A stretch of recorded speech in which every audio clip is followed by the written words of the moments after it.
আপনারা কি জানেন যে বাংলাদেশের উত্তরবঙ্গে এই ডালিয়া যদি তিস্তা ব্যারেজ ব্রিজটি যদি না থাকতো, আজকে এই যে ইন্ডিয়ার যে পানিগুলো আসতেছে,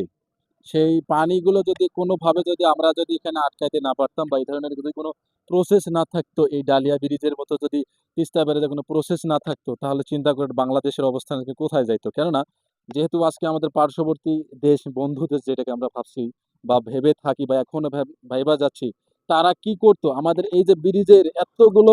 কলাকৌশল থাকার পরেও এই পানিগুলো আমাদেরকে ছেড়ে দিতে হচ্ছে। কেননা এই পাশেই যদি একটু দেখাই, এই পাশটা কিন্তু আমাদের বাংলাদেশ কিছু মানুষ আছে। আর পুরোপুরি যে এই পাশটা দেখাই, এই পাশটা হচ্ছে ইন্ডিয়ার থেকে পানি আসতেছে, আসার পরে